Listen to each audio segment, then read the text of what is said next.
अखिलेश यादव जिंदाबाद। धन्यवाद। श्री राजाराम सिंह जी, श्री राजाराम सिंह जी।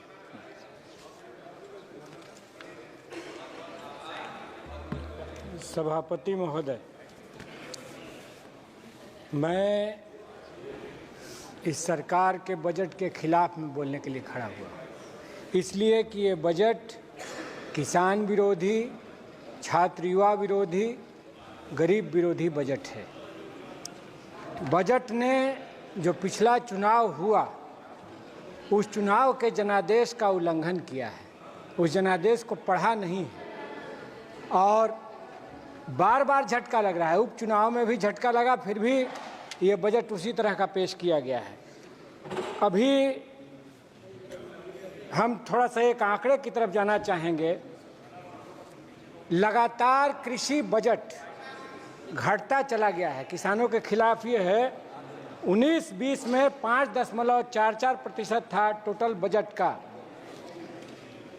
21-22 में 5.8% हुआ, 0.8% हुआ, 21-22 में 4.26% हुआ, 22-23 में 3.84% हुआ, 23-24 में 3.20% हुआ और इस बार 24-25 में ये 3.15% है। तो लगातार डिक्लाइन है। लगता है जैसे बैठ करके कॉरपोरेट घराने इसको कैलकुलेट करते हैं कि कृषि को लगातार पीछे ढकेलना है। और ये आंकड़े, आप लोग प्लीज, ये कोई गलत बात नहीं। यादव जी बैठिए, अपना सीट में बैठिए। देश में खेती घाटे में है और देश का किसान लगातार लाभकारी खेती के लिए लड़ रहा है। किसान कर्जे में आत्महत्या कर रहा है। एमएसपी का जो सवाल है, एमएसपी का एक पहली बना हुआ है, C2 + 50% या A2 + 50%। सरकार बराबर कहती है कि हम लाभकारी दाम दे रहे हैं, लेकिन C2 + 50% स्वामीनाथन कमीशन का रिकमेंडेशन है। कॉम्प्रिहेंसिव कॉस्ट यानी उसमें परिवार का श्रम भी और जमीन का किराया भी। इसलिए खेती को लाभकारी बनाइए। किसानों की लंबित मांग जो है, जिसके साथ आपने समझौता किया है, उसको आप लागू करिए। आपने लिखित दिया है बजाबता सिंघू बॉर्डर पर शहीद किसानों का स्मारक बनाने का और ये तमाम चीज़ें। दूसरी बात मैं कहना चाहता हूँ, नौजवानों के प्रति भी यह बजट बहुत ही बेरुखी का इजहार करता है। अव्वल तो जो इकोनॉमिक सर्वे आया उसमें कहा गया कि आधे नौजवान, आधे बेरोजगार, वो रोजगार के काबिल ही नहीं हैं, अनएम्प्लॉयबल हैं। तो स्किल इंडिया क्या कर रहा था? स्किल इंडिया था या किल इंडिया था? वो क्या था? वो क्या था? क्यों स्कूल नहीं बनाया? और अब फिर बात हो रही है कि हम 1 करोड़ नौजवानों को इंटर्नशिप कराएंगे। ये सरकार बहाना ढूंढ लेती है किसी भी मामले में कंपनी को मदद करने का, कॉरपोरेट को मदद करने का। फसल बीमा में 3 गुना ज़्यादा कॉरपोरेट को दिया गया, 1/3 किसान को दिया गया। और इसमें भी 500 कंपनियों को आप जो इंटर्नशिप के लिए पैसा देंगे तो बेरोजगारों को कम देंगे, कंपनियों को ज़्यादा देंगे। और उससे पैदा क्या करेंगे आप? अग्निवीर की तरह एक कंपनी वीर पैदा करेंगे, कंपनी वीर पैदा करेंगे।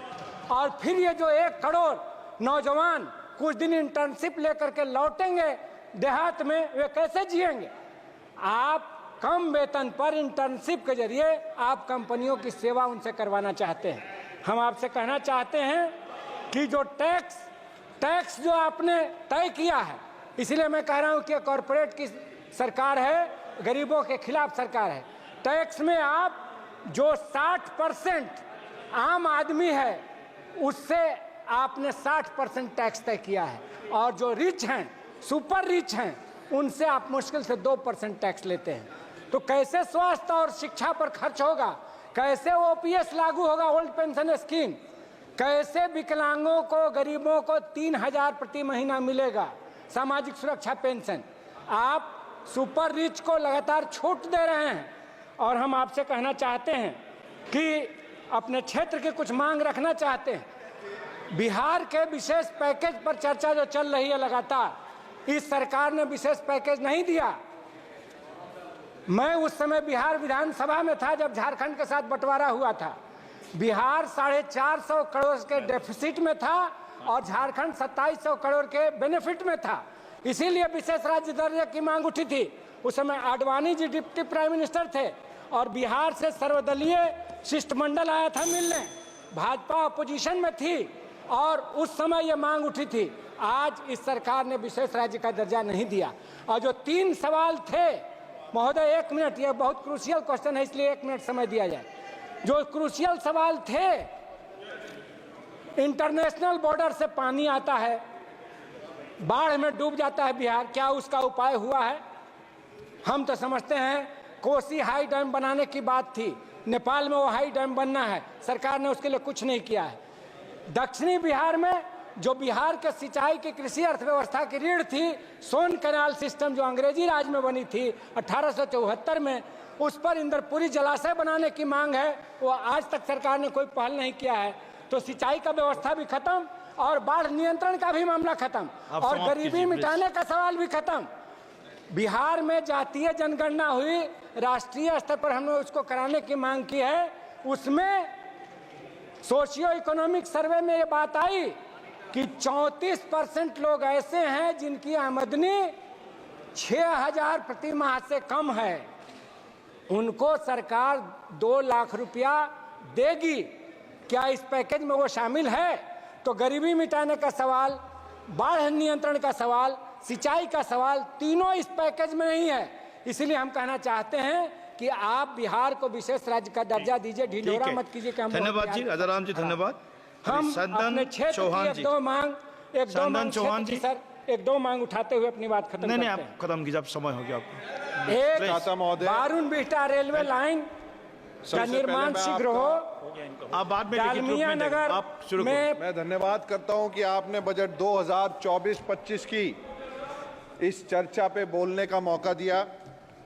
मैं सर्वप्रथम देश की देवतुल्य जनता का आभार व्यक्त करता हूं कि उन्होंने तीसरी बार सबसे बड़ा मतदान रूपी